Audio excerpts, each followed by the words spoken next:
Hola y bienvenidos a través de la Biblia con Les Feldick. Un ganadero y agricultor de Oklahoma, Les Feldick ha estado enseñando clases bíblicas al estilo hogareño durante 20 años en Iowa, Oklahoma y Texas.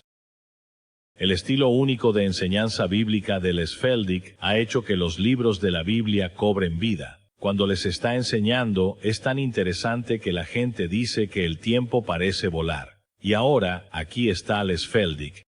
Y es bueno tener a todos de vuelta con nosotros. Y para aquellos de ustedes que están viendo en televisión, si es su primera vez, somos un estudio bíblico informal. No seguimos ninguna línea denominacional en particular. No estamos tratando de convencer a la gente de salir de una y entrar en otra. Simplemente nos gusta que las personas aprendan a estudiar la palabra por su cuenta y a disfrutarlo mientras lo hacen.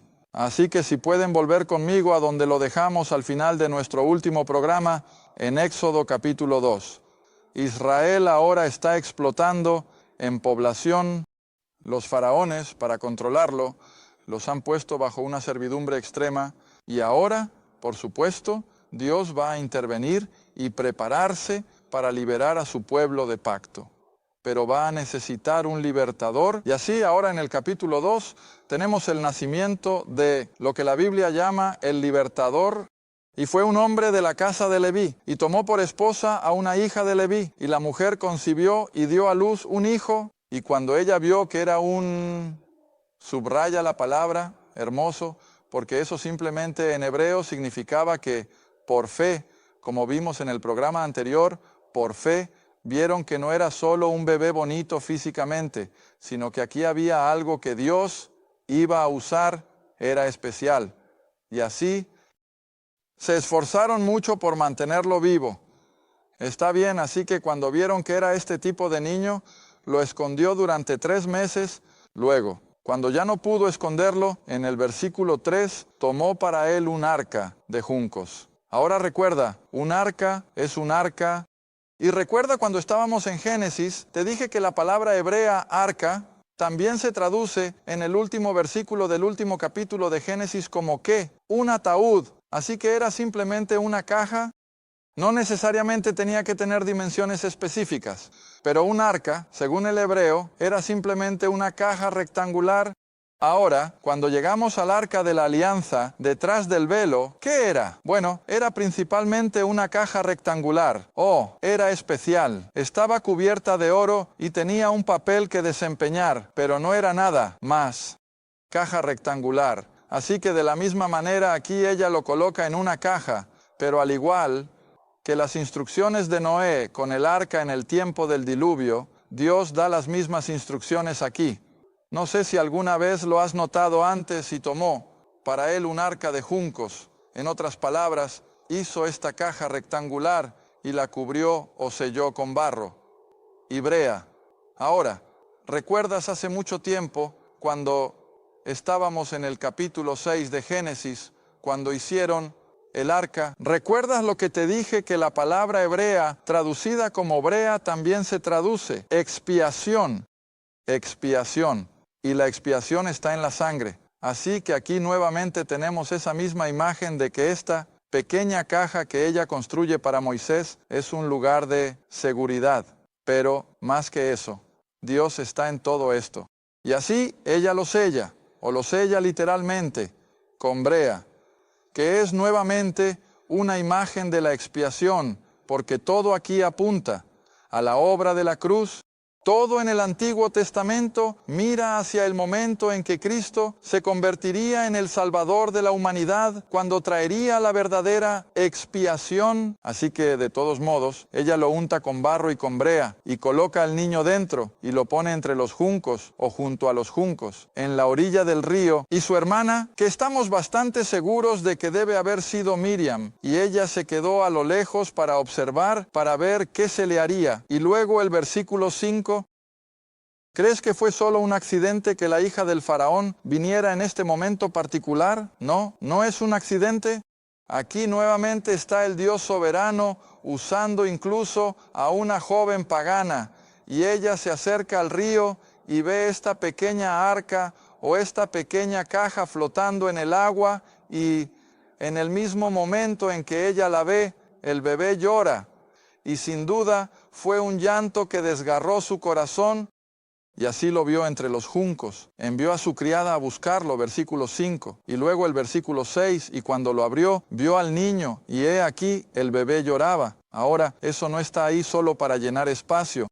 Ese pequeño niño, llorando en el momento exacto, tocó las fibras del corazón de esta dama egipcia pagana.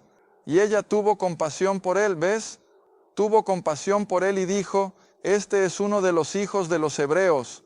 No fue engañada. Ella sabía quién era. Y luego llegó Miriam a la escena, y entonces dijo su hermana a la hija del faraón: ¿debo ir a llamarte a una nodriza de las mujeres hebreas? Ahora, oye, esos egipcios no eran más tontos que nosotros. ¿Sabía a quién se refería? Claro que sí. ¿Puedo llevarlo de vuelta a su madre? Y aquí de nuevo, ella se condescende, y ella no dice: bueno, papá dice que todos estos niños hebreos tienen que ser asesinados. Ella dice: tú sigue adelante, tómalo de vuelta y aliméntalo por mí. Y en el versículo 9, la hija del faraón le dijo: lleva a este niño, aliméntalo por mí, te daré tu salario. La mujer tomó al niño y lo amamantó. Ahora, en el versículo 10, el niño creció, y ella lo llevó a la hija del faraón, y él se convirtió en su hijo, y ella le puso por nombre Moisés, porque dijo: lo saqué del agua. Ahora, para probar mi punto aquí en un momento, volvamos nuevamente a Hebreos. Quizás quieras mantener una marca allí porque vamos a estar usando Hebreos 11 bastante en las próximas lecciones. Este gran capítulo de la fe, de regreso en Hebreos 11. Veamos de nuevo los versículos 23 y 24. Hebreos 11, 23 y 24. Hebreos 11, versículo 23.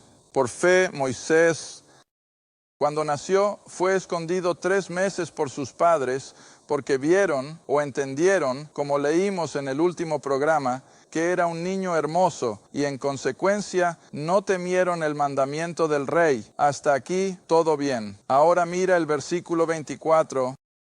Por fe, cuando Moisés llegó a la edad, se negó a ser llamado hijo de la hija del faraón.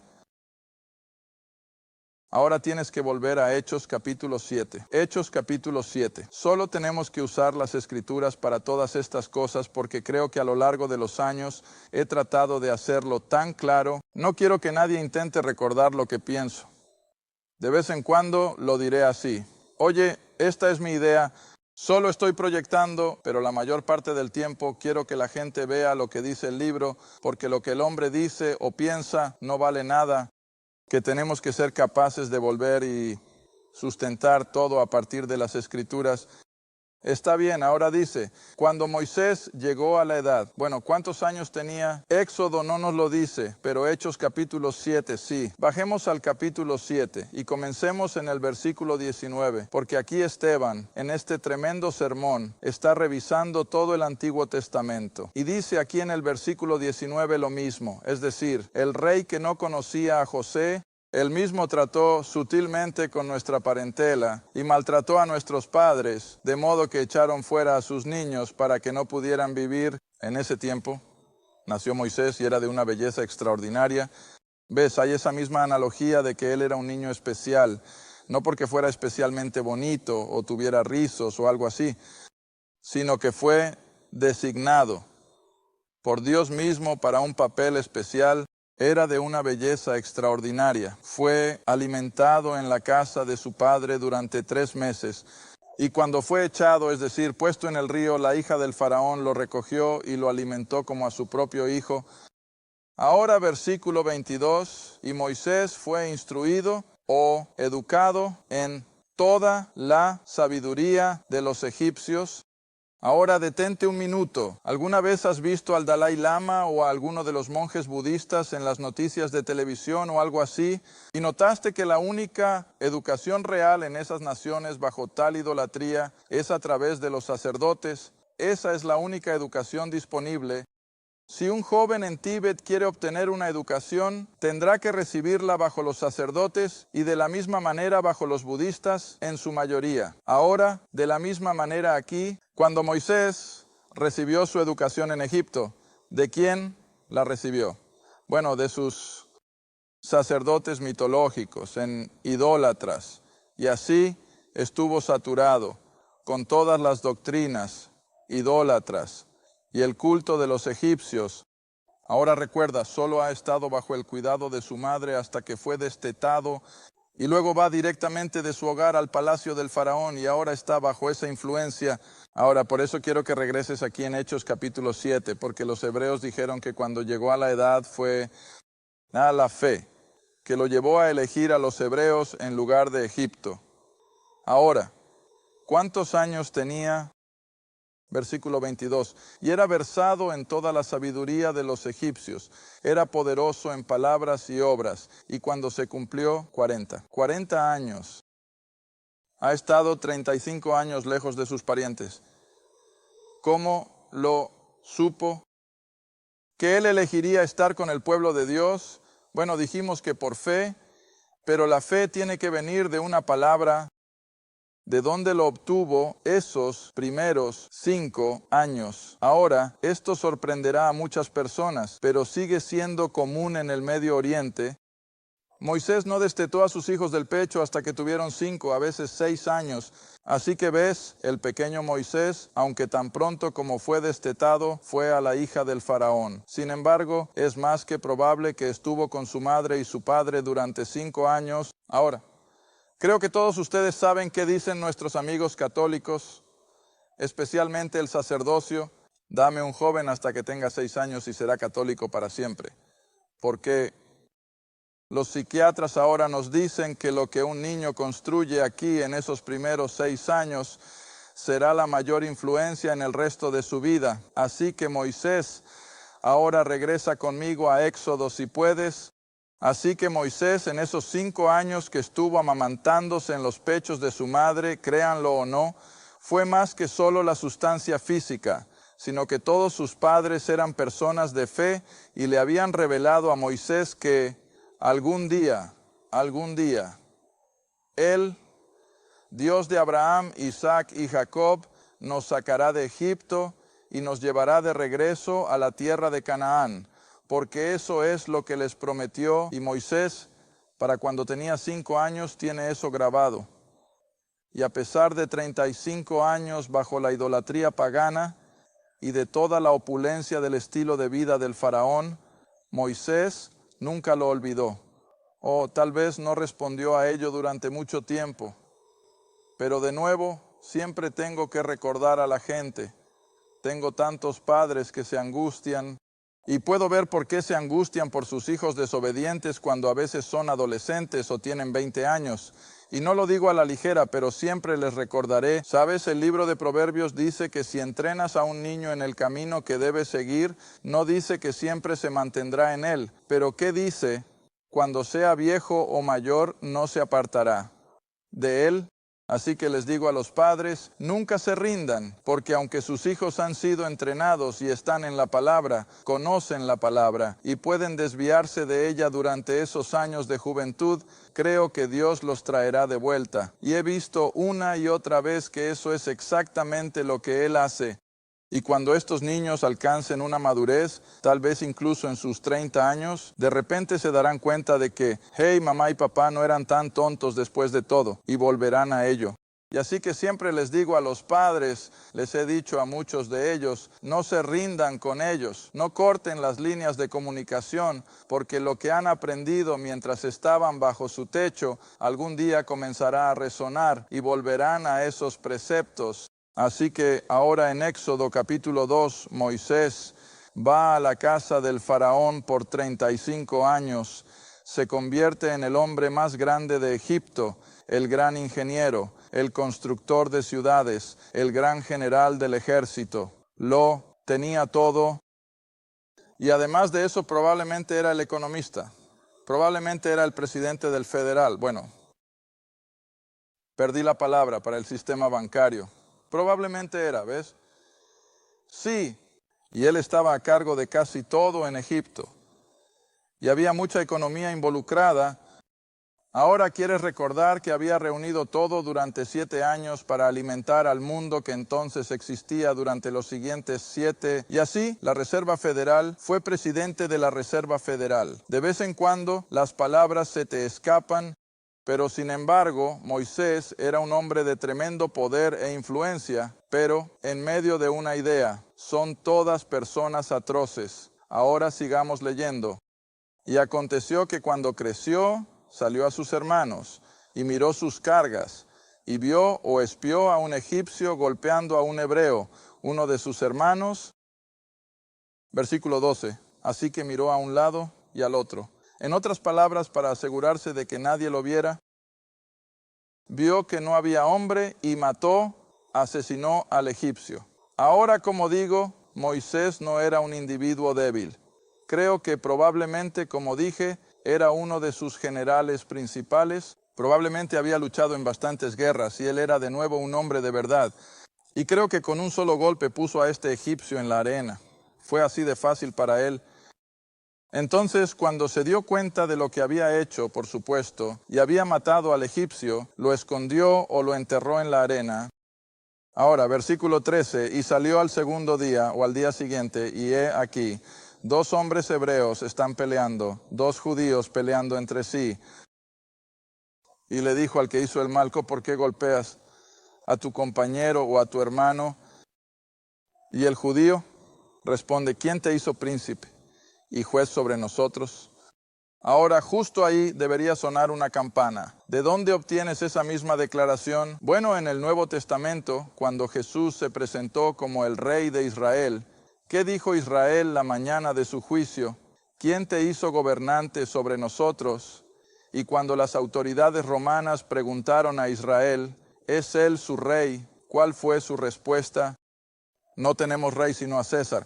Y así ven, todo esto está sentando las bases y así rechazan a Moisés. Y no tienen nada que ver con él porque ¿quién te hizo gobernante sobre nosotros? Ahora creo que nos queda suficiente tiempo. Les dije que volveríamos a Hechos capítulo 7. Regresen de nuevo. Hechos capítulo 7. Ahora, para aquellos de ustedes que pueden no haber hecho mucho estudio o lectura de la Biblia, el capítulo 7 de los Hechos es simplemente el sermón de Esteban, quien fue uno de los 6 diáconos que fueron nombrados en el capítulo 6 de los Hechos. Recuerden, un hombre lleno del Espíritu Santo.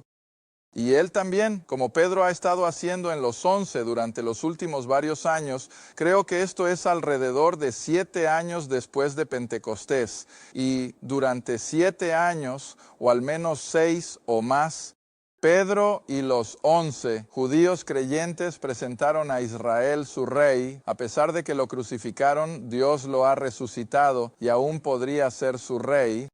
Muy bien, así que aquí Esteban comienza este llamado a la nación de Israel, tratando de convencerlos de que el que mataron era su Mesías. Y así repasa toda la historia de ello, como mencioné antes. Pero ahora volvamos a empecemos en el verso 9. Continuemos con el relato de José. Y por eso me alegra que hayamos estudiado a José al menos un poco en las últimas 2 o 3 semanas. Confío en que recuerden lo que hablamos sobre él.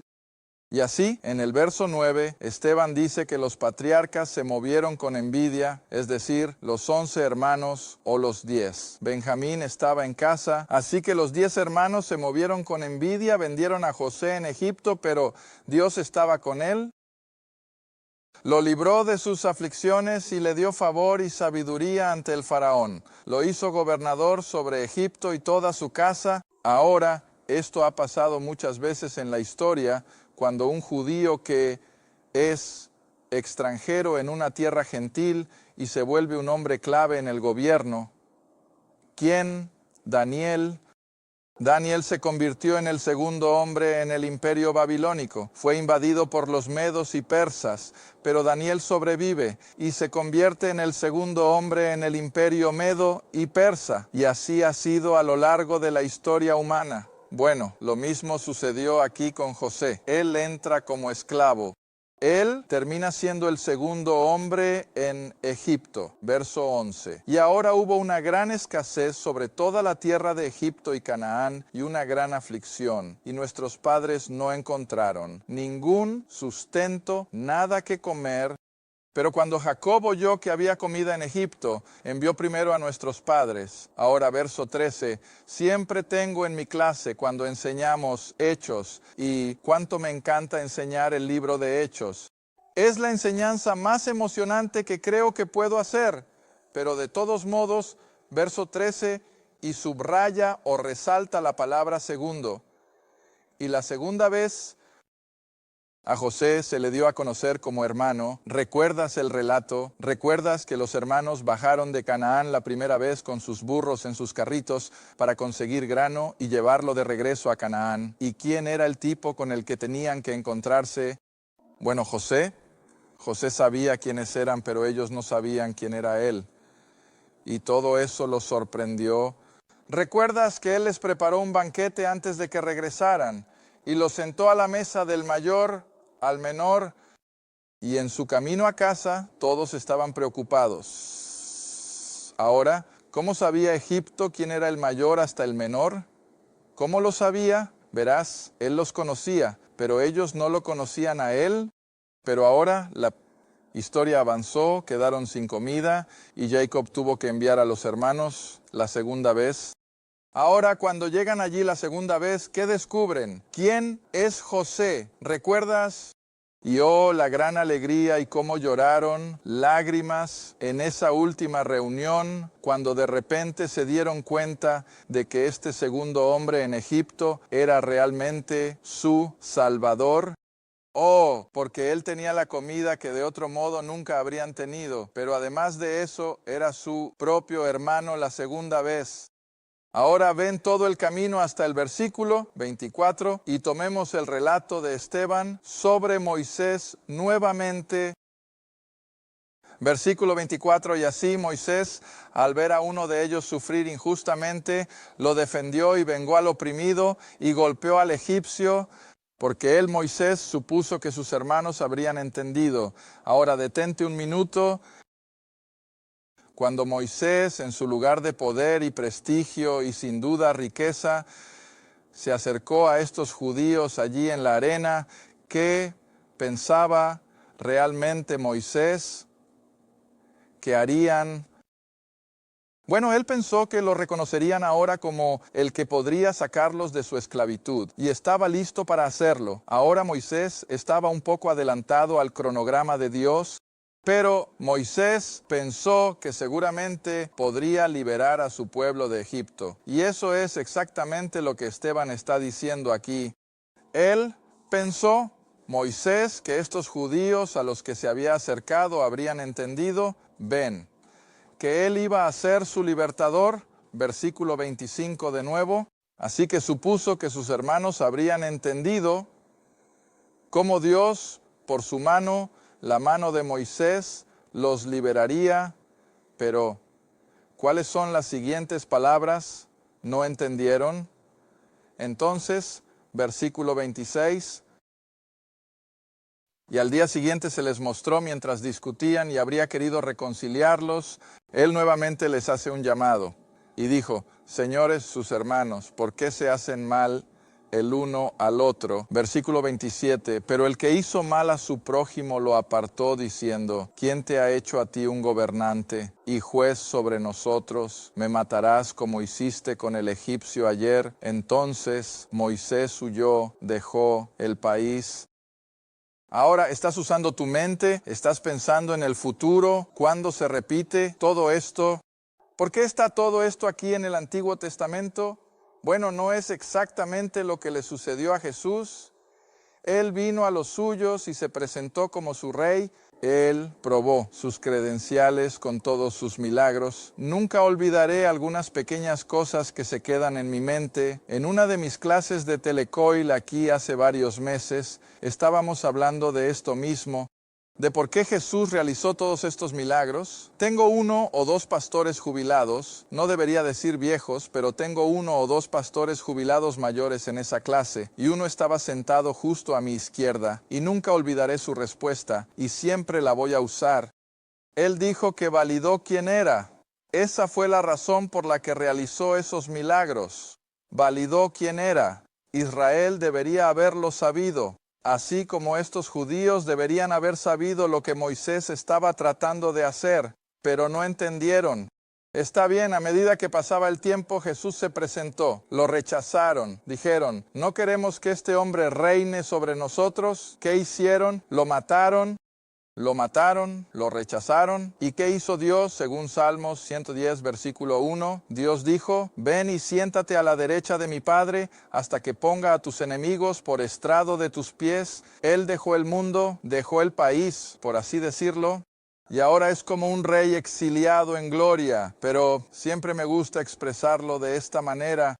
Aquellos de nosotros que recordamos la Segunda Guerra Mundial, cada vez que un gobierno se exiliaba, ¿qué esperaban? El día en que pudieran regresar. Está bien, ahora así es como quiero que imaginen a Cristo. Él vino a su pueblo la primera vez y lo rechazaron y regresó a la gloria como un exiliado, pero cuando se fue, ¿qué dijo en tantas palabras? Volveré.